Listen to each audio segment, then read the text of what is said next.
पवित्र हजूरी दे विच जुड़न वाले ते सारे शामिल होने वाले सारे भैन भरावां नूं जय मसीह दी।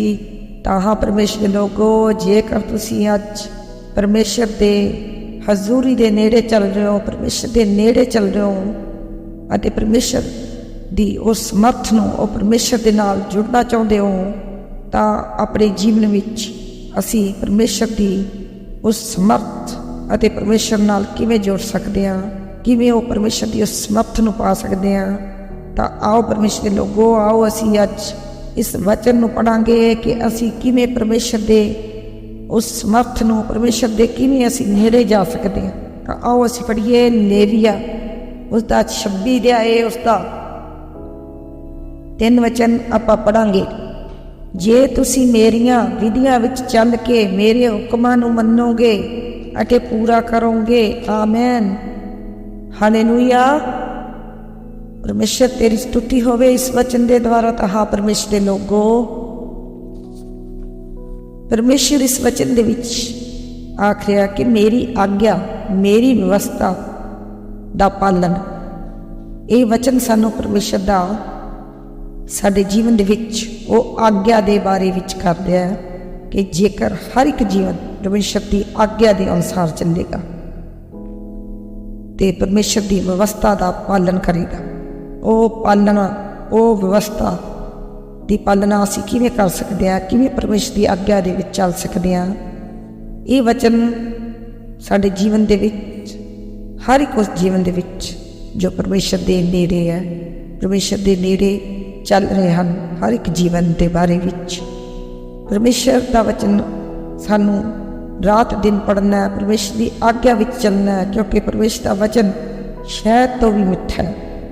जो असी परमेश्वर के नेड़े जावांगे, प्रार्थना करांगे परमेश्वर के नाल, सानू जो असी परमेश्वर की हजूरी दे विच जुड़दे आ, उस समय सानू परमेश्वर के नाल समा बिताउणा चंगा लगता है। क्योंकि ये परमेश्वर के लोगों, परमेश्वर के नेड़े प्रार्थना के समय अपनी तकलीफ, बीमारी का जिक्र ना करो अते वर्त के समय तुसी ये ना आखो कि मेरे जीवन में तकलीफ है। तो हाँ परमेश्वर के लोगो, परमेश्वर भी अपने विच दिलचस्पी नहीं रखता जेकर असी परमेश्वर के वचन पढ़ने विच रुचि ना रखांगे या दिलचस्पी ना रखांगे।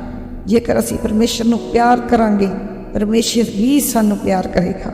यही वचन परमेश्वर का सानू जमूरा दी पोथी उसका 1 अध्याय उसके 2 और 3 वचन विच वो आज्ञा के बारे विच, वो परमेश्वर की व्यवस्था के बारे विच, जो असी परमेश्वर की व्यवस्था की पालना करनी है, और यही वचन आपां नूं दस रहा है हर एक जीवन के बारे विच। तो आओ असी पढ़िए जमूरा की पोथी उसका 1 अध्याय उसका 2 और आपां 3 वचन पढ़ांगे। पर वो यहोवा की व्यवस्था विच मगन रहिंदा अते दिन रात उसकी व्यवस्था उत्ते ध्यान करता है, आमीन, हालेलुया। परमेश्वर तेरी स्तुति होवे इस वचन के द्वारा। ते 3 वचन पढ़ांगे आपां। वो तो उस वृक्ष वर्गा होवेगा जो पानी दियां नदियां उत्ते लाया होया है, जेड़ा सिर अपना फल दिंदा है, जिंदे पत्ते नहीं कमलाउंदे, अते जो कुछ ओ करे सो सफल हुंदा है, आमीन, हालेलुया। परमेश्वर तेरी स्तुति होवे इस वचन के द्वारा। कहा परमेश्वर लोगो, परमेश्वर इस वचन के राही भी सानू वो परमेश्वर की आज्ञा, वो व्यवस्था का पालन करने लिए साडे जीवना दे विच वो सिक्ख्या दे रहा है ये वचन। क्योंकि यह परमेश्वर के लोगो जो परमेश्वर की व्यवस्था के अनुसार, जो परमेश्वर की पालना करता है, उन वचनों की, उसकी आज्ञा दे विच, उसके पैद विच चलदा है, परमेश्वर उस जीवन दे विच वो वृक्ष दे वांग है जो पानी दियां नदियां उत्ते लाया हुंदा, जेड़ा समय सिर जदों असीं परमेश्वर की आज्ञा दे विच रहांगे, परमेश्वर के वचनां दे विच पै मन के उसकी वचनां दी असीं पालना करांगे, तो परमेश्वर उन्हां जीवनां दे विच वो वड्डे वड्डे फल लैके आउंदा है। तो हाँ परमेश्वर दे लोगो, सानू परमेश्वर दे आज्ञा दे विच, उसकी व्यवस्था की पालना दे विच असीं अपना जीवन नूं बिताउणा है। जिवें कि वचन सानू ये परमेश्वर दा जो आज्ञा दे रहा है, ये भी आपां पढ़ांगे कि परमेश्वर इस थां ते भी परमेश्वर सानू आज्ञा दे रहा है। उत्पत्ति उसका 26 अध्याय उसका 5 वचन विच भी परमेश्वर अब्राहम नाल उसकी आग्या ते व्यवस्था का पालन करने लई परमेश्वर का वचन अब्राहम नाल उसके वचनों की आग्या के अनुसार चलने के लिए उसकी व्यवस्था की पालना करने के लिए ये वचन सिक्ख्या दे रहा है कि जो अब्राहम नाल परमेश्वर ने अपनी जो आग्या के अनुसार उसकी व्यवस्था के अनुसार अब्राहम ने भी परमेश्वर के उस सच्चे मार्गां ते चलता रहा, परमेश्वर के जो विधियां ते चलता रहा, जो परमेश्वर के वचनां ते वो दृढ़ मन दे नाल वो चलता रहा अते परमेश्वर की हर एक अपने जीवन के विच जो परमेश्वर की व्यवस्था के अनुसार परमेश्वर की पालना करता रहा। ताहा परमेश्वर के लोगों उत्पत्ति 26 अध्याय 5 वचन विच भी परमेश्वर अब्राहम नाल अपनी आग्या अपनी व्यवस्था का पालन करने लई अब्राहम नूं कह रहा है, क्योंकि हे परमेश्वर के लोगों अब्राहम ने भी परमेश्वर की आवाज़ नूं सुनिया अते परमेश्वर के वचनों के अनुसार उसके पै दे हेठ उसकी आग्या के अनुसार उसकी व्यवस्था के अनुसार अब्राहम ने भी अपने जीवन के विच वो वड्डियां सफलतावां वड्डियां तरक्कियां अपने जीवन के पाइयां। ताहा परमेश्वर लोगों परमेश्वर की आग्या के अनुसार जो असीं चलांगे व्यवस्था की पालना करांगे तो परमेश्वर साडे जीवनां दे विच भी अब्राहम दे वांग सानूं वड्डी सफलता वड्डी आशीष साडे जीवनां दे विच देवेगा। ये व्यवस्था की पालना ये आग्या की पालना आओ असी व्यवस्था सार उसका 6 अध्याय उसका 17 वचन आपां पढ़ांगे कि इस वचन के द्वारा भी परमेश्वर अपनी आग्या ते व्यवस्था की गल कर रहे हैं। तो आओ असी पढ़िए 17 वचन। तुसी जरूर ही यहोवा अपने परमेश्वर के हुक्मां उसदियां साखियां ते उसदियां विधियां की पालना करो जिन्हां दा उस हुक्म तुहानूं हुक्म दिता सी। आमीन हालेलुया। परमेश्वर तेरी स्तुति होवे इस वचन के द्वारा। ताहा परमेश्वर के लोगों परमेश्वर व्यवस्था सार दे विच भी परमेश्वर सानूं अपनियां विधियां दे उत्ते अपनियां वचनां दे अनुसार उसकी आग्या दे विच उसकी पालना करनी है। असी व्यवस्था दी जो असी अपने जीवन दे विच अपने हिरदियां दे राही अपने पापी सुभाव के कारण असी अपने आप को तौबा करना है और परमेश्वर दियां विधियां ते चलना परमेश्वर के वचनां दे राही पर असी अपना जीवन जिउना है। अपने जीवन दे विच असी परमेश्वर की आज्ञा के अनुसार जदों अपने जीवन नूं बतीत करांगे अपने जीवन नूं परमेश्वर की हजूरी दे नेड़े लेके आवांगे परमेश्वर के नाल जुड़ांगे परमेश्वर की प्रार्थना करांगे उस समय परमेश्वर साडे जीवनां दे विच जदों असी परमेश्वर की व्यवस्था के अनुसार परमेश्वर की आज्ञा के अनुसार चलांगे परमेश्वर की आज्ञा के अनुसार परमेश्वर की हजूरी के नाल जुड़ांगे सुबह दोपहरे शाम नूं जुड़ांगे परमेश्वर के भजन गावांगे अपने जीवनां नूं धर्मी जीवन जिवांगे तां परमेश्वर साडे जीवनां दे विच उदों वड्डे वड्डे काम करेगा। परमेश्वर की समर्थ साडे जीवनां दे विच काम करेगी। परमेश्वर साडे जीवनां दे विच साडे नेड़े आवेगा। उस समय असीं परमेश्वर नूं नेड़े देखांगे अपने जीवनां दे विच। तां परमेश्वर लोगों आओ असीं इस व्यवस्था की गल इस आज्ञा दी गल परमेश्वर व्यवस्था 7 अध्याय उसके 12 वचन विच भी परमेश्वर सानू सिक्ख्या दे रहा इस वचन के द्वारा। तो आओ असी पढ़िए व्यवस्था सार उसका 7 अध्याय उसका 12 वचन। तो इंज होवेगा कि इस कारण के तुसी इन्हां कानूनां नूं सुनदे ते पूरा करके उन्हां दी पालना करदे हो तां यहोवा तुहाडा परमेश्वर उस नेम नूं अते उस दया नूं जिहड़ी उसने तुहाडे प्यो दादियां नाल सौं खा के कीती सी कायम रखेगा।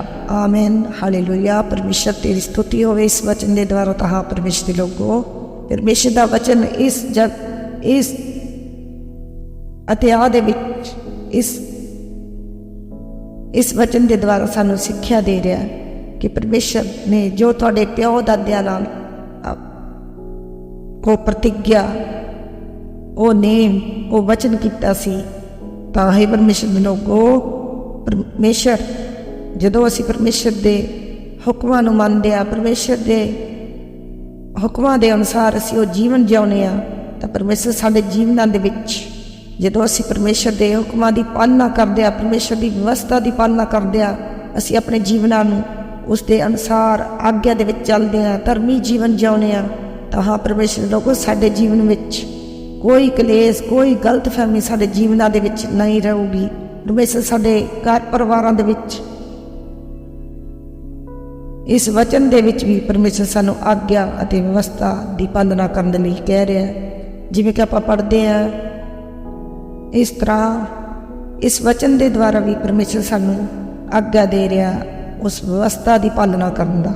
ਤਾਂ ਆਓ ਅਸੀਂ ਪੜ੍ਹੀਏ ਵਿਵਸਥਾ ਸਾਰ 11 ਅਧਿਆਏ, ਉਸ ਦਾ ਆਪਾਂ 13 ਅਤੇ 22 ਵਚਨ ਪੜ੍ਹਾਂਗੇ।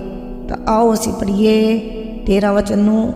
ਇੰਜ ਹੋਵੇਗਾ ਕਿ ਜੇ ਤੁਸੀਂ ਮਨ ਲਾ ਕੇ ਮੇਰੇ ਹੁਕਮਾਂ ਨੂੰ ਸੁਣੋਗੇ ਜਿਹੜੇ ਮੈਂ ਅੱਜ ਤੁਹਾਨੂੰ ਦਿੰਦਾ ਹਾਂ, ਅਰਥਾਤ ਯਹੋਵਾ ਆਪਣੇ ਪਰਮੇਸ਼ਰ ਨਾਲ ਪ੍ਰੇਮ ਰੱਖਣਾ ਅਤੇ ਆਪਣੇ ਸਾਰੇ ਮਨ ਅਤੇ ਆਪਣੀ ਸਾਰੀ ਜਾਨ ਨਾਲ ਉਸ ਦੀ ਉਪਾਸਨਾ ਕਰਨੀ। ਆਮੈਨ, ਹਾਲੇਲੂਇਆ। ਪਰਮੇਸ਼ਰ ਤੇਰੀ ਸਤੁਤੀ ਹੋਵੇ ਇਸ ਵਚਨ ਦੇ ਦੁਆਰਾ। ਅਤੇ ਆਪਾਂ 22 ਵਚਨ ਪੜਾਂਗੇ। ਜੇ ਤੁਸੀਂ ਉਸ ਸਾਰੇ ਹੁਕਮਨਾਮੇ ਦੀ ਜਿਹੜਾ ਮੈਂ ਤੁਹਾਨੂੰ ਦਿੰਦਾ ਹਾਂ ਮਨ ਲਾ ਕੇ ਪਾਲਣਾ ਕਰੋਗੇ ਅਤੇ ਉਸ ਨੂੰ ਪੂਰਾ ਕਰੋਗੇ, ਅਰਥਾਤ ਯਹੋਵਾ ਆਪਣੇ ਪਰਮੇਸ਼ਰ ਨਾਲ ਪ੍ਰੇਮ ਰੱਖਣਾ ਅਤੇ ਉਸ ਦੇ ਸਾਰੇ ਰਾਹਾਂ ਉੱਤੇ ਚੱਲਣਾ ਅਤੇ ਉਸ ਦੇ ਨਾਲ ਲੱਗੇ ਰਹਿਣਾ। ਆਮੈਨ, ਹਾਲੇਲੂਇਆ। ਪਰਮੇਸ਼ਰ ਤੇਰੀ ਸਤੁਤੀ ਹੋਵੇ ਇਸ ਵਚਨ ਦੇ ਦੁਆਰਾ। ਤਾਂ ਹਾਂ ਪਰਮੇਸ਼ਰ ਲੋਗੋ, ਜੇਕਰ ਤੁਸੀਂ ਪਰਮੇਸ਼ਰ ਦੇ ਨੇੜੇ ਜਾਓਗੇ, ਪਰਮੇਸ਼ਰ ਵੀ ਤੁਹਾਡੇ ਨੇੜੇ ਆਵੇਗਾ। ਜੇਕਰ ਤੁਸੀਂ ਪਰਮੇਸ਼ਰ ਨੂੰ ਪ੍ਰੇਮ ਦੇ ਨਾਲ ਪਰਮੇਸ਼ਰ ਨੂੰ ਪੁਕਾਰੋਗੇ, ਪਰਮੇਸ਼ਰ ਦੇ ਨੇੜੇ ਜਾਓਗੇ, ਪਰਮੇਸ਼ਰ ਦੀ ਹਜ਼ੂਰੀ ਦੇ ਵਿੱਚ, ਪ੍ਰਾਰਥਨਾ ਦੇ ਵਿੱਚ ਪਰਮੇਸ਼ਰ ਦੇ ਵਚਨ ਨੂੰ ਪੜ੍ਹੋਗੇ, ਪਰਮੇਸ਼ਰ ਨੂੰ ਸੁਬਾਹ ਸਵੇਰ ਦੇ ਸਮੇਂ ਪਰਮੇਸ਼ਰ ਦੇ ਵਚਨ ਨੂੰ ਪੜ੍ਹੋਗੇ, ਪਰਮੇਸ਼ਰ ਨੂੰ ਆਪਣੇ ਜੀਵਨਾਂ ਦੇ ਵਿੱਚ ਬੁਲਾਓਗੇ, ਤਾਂ ਪਰਮੇਸ਼ਰ ਭਲਾ ਪਰਮੇਸ਼ਰ ਆ, ਉਹ ਵੀ ਤੁਹਾਡੇ ਵੱਲ, ਤੁਹਾਡੇ ਨੇੜੇ ਆਵੇਗਾ। ਪਰਮੇਸ਼ਰ ਤੁਹਾਡੇ ਜੀਵਨਾਂ ਦੇ ਵਿੱਚ ਪ੍ਰਭੂ ਯੀਸ਼ੂ ਮਸੀਹ ਨੂੰ ਤੁਸੀਂ ਆਪਣੇ ਜੀਵਨ ਦੇ ਵਿੱਚ ਪਾਓਗੇ। ਤਾਂ ਹਾਂ ਪਰਮੇਸ਼ਰ ਦੇ ਲੋਗੋ, ਪਰਮੇਸ਼ਰ ਦੀ ਸਮਰਥ ਨੂੰ ਪਾਉਣ ਦੇ ਲਈ ਅਸੀਂ ਪਰਮੇਸ਼ਰ ਦੀ ਆਗਿਆ ਅਤੇ ਉਸ ਦੀ ਵਿਵਸਥਾ ਦੀ ਪਾਲਣਾ ਸਾਡੇ ਜੀਵਨਾਂ ਦੇ ਵਿੱਚ ਅਸੀਂ ਕਰਨੀ ਹੈ। ਇਸ ਤਰ੍ਹਾਂ ਜਦੋਂ ਅਸੀਂ ਪਰਮੇਸ਼ਰ ਦੀ ਵਿਵਸਥਾ ਦਾ ਪਾਲਣਾ ਕਰਾਂਗੇ, ਪਰਮੇਸ਼ਰ ਦੀ ਆਗਿਆ ਦੇ ਵਿੱਚ ਰਵਾਂਗੇ, ਤਾਂ ਪਰਮੇਸ਼ਰ ਤੁਹਾਡੇ ਜੀਵਨਾਂ ਦੇ ਵਿੱਚ, ਤੁਹਾਡੇ ਘਰਾਣੇ ਦੇ ਵਿੱਚ ਉਸ ਆਸ਼ੀਸ਼ ਨੂੰ ਪਾਓਗੇ। ਤੁਹਾਡੇ ਪਰਿਵਾਰਾਂ ਵਿੱਚ ਨਾ ਕਲੇਸ਼, ਨਾ ਝਗੜਾ ਹੋਵੇਗਾ। ਪਰਮੇਸ਼ਰ ਆਪਣੀ ਉਪਸਥਿਤੀ ਦੇ ਨਾਲ ਤੁਹਾਡੇ ਘਰਾਂ ਨੂੰ ਭਰ ਦੇਵੇਗਾ। ਇਸ ਲਈ ਹੇ ਪਰਮੇਸ਼ਰ ਦੇ ਲੋਗੋ, ਹਰ ਰੋਜ਼ ਸਵੇਰ ਦੇ ਸਮੇਂ ਪਰਮੇਸ਼ਰ ਦੇ ਵਚਨ ਨੂੰ ਪੜ੍ਹੋ, ਪਰਮੇਸ਼ਰ ਦੀ ਉਸਤਤ ਕਰੋ, ਪਰਮੇਸ਼ਰ ਦੀ ਆਗਿਆ ਵਿੱਚ ਸਮਾਂ ਬਤੀਤ ਕਰੋ। ਜਦੋਂ ਤੁਸੀਂ ਪ੍ਰਾਰਥਨਾ ਦੇ ਵਿੱਚ ਪਰਮੇਸ਼ਰ ਨੂੰ ਵੇਖੋਗੇ ਤੇ ਪਰਮੇਸ਼ਰ ਨੂੰ ਆਦਰ ਦਿਓਗੇ, ਤਾਂ ਪਰਮੇਸ਼ਰ ਦੇ ਵਚਨ ਦੇ ਪੈ ਵਿੱਚ ਹੇਠਾਂ ਰਹੋਗੇ, ਤਾਂ ਡਰ ਰੱਖੋਗੇ ਪਰਮੇਸ਼ਰ ਦਾ। ਤਾਂ ਵੇਖੋ ਭੈਣ ਭਰਾਓ, ਤੁਹਾਡੇ ਜੀਵਨ ਵਿੱਚ ਉਹ ਤਰੱਕੀ, ਉਹ ਸਫਲਤਾ, ਉਹ ਅਦਭੁਤ ਕੰਮ ਜੋ ਤੁਸੀਂ ਆਪਣੇ ਜੀਵਨ ਦੇ ਵਿੱਚ ਸੋਚ ਰਹੇ ਹੋ, ਉਸ ਤੋਂ ਜ਼ਿਆਦਾ ਤੁਹਾਡੇ ਜੀਵਨ ਦੇ ਵਿੱਚ ਪਰਮੇਸ਼ਰ ਅਦਭੁਤ ਕੰਮ ਕਰੇਗਾ। ਤਾਂ ਹਾਂ ਪਰਮੇਸ਼ਰ ਲੋਗੋ, ਸਾਨੂੰ ਪਰਮੇਸ਼ਰ ਦੇ ਨੇੜੇ ਆਉਣ ਦੇ ਲਈ, ਪਰਮੇਸ਼ਰ ਦੀ ਸਮਰਥ ਨੂੰ ਪਾਉਣ ਦੇ ਲਈ ਸਾਨੂੰ ਆਪਣੇ ਜੀਵਨਾਂ ਦੇ ਵਿੱਚ ਪਰਮੇਸ਼ਰ ਦੀ ਆਗਿਆ ਅਤੇ ਪਰਮੇਸ਼ਰ ਦੇ ਵਿਵਸਥਾ ਦੀ ਪਾਲਣਾ ਕਰਨੀ ਪਵੇਗੀ। ਤਾਂ ਉਸ ਸਮੇਂ ਤੁਸੀਂ ਵੇਖੋਗੇ ਪ੍ਰਭੂ ਯੀਸ਼ੂ ਮਸੀਹ ਤੁਹਾਡੇ ਬਿਲਕੁਲ ਨੇੜੇ ਹੋਵੇਗਾ, ਤੁਹਾਡੇ ਜੀਵਨਾਂ ਦੇ ਵਿੱਚੋਂ ਵੱਡੇ ਵੱਡੇ ਅਦਭੁਤ ਕੰਮ ਕਰੇਗਾ। ਤਾਂ ਹਾਂ ਪਰਮੇਸ਼ਰ ਲੋਗੋ, ਪਰਮੇਸ਼ਰ ਦਾ ਵਚਨ ਤੁਸੀਂ ਕੱਸ ਕੇ ਫੜੀ ਰੱਖਣਾ, ਪਰਮੇਸ਼ਰ ਨੂੰ ਆਪਣੇ ਜੀਵਨਾਂ ਦੇ ਵਿੱਚ ਪਰਮੇਸ਼ਰ ਦੀ ਆਗਿਆ ਦੇ ਅਨੁਸਾਰ, ਵਿਵਸਥਾ ਦੇ ਅਨੁਸਾਰ ਚੱਲਣਾ। ਪਰਮੇਸ਼ਰ ਤੁਹਾਡੇ ਜੀਵਨਾਂ ਦੇ ਵਿੱਚ ਉਹ ਵੱਡੀ ਆਸ਼ੀਸ਼, ਵੱਡੀ ਬਰਕਤ ਅਤੇ ਪ੍ਰਭੂ ਯੀਸ਼ੂ ਮਸੀਹ ਨੂੰ ਆਪਣੇ ਜੀਵਨ ਦੇ ਵਿੱਚ ਉਸ ਸਮੇਂ ਪਾਉਂਗੇ। ਪ੍ਰਾਰਥਨਾ ਤੇ ਬੇਨਤੀ ਪ੍ਰਭੂ ਯੀਸ਼ੂ ਮਸੀਹ ਦੇ ਨਾਮ ਦੇ ਵਿੱਚ ਮੰਗਦੇ ਹਾਂ, ਆਮੈਨ।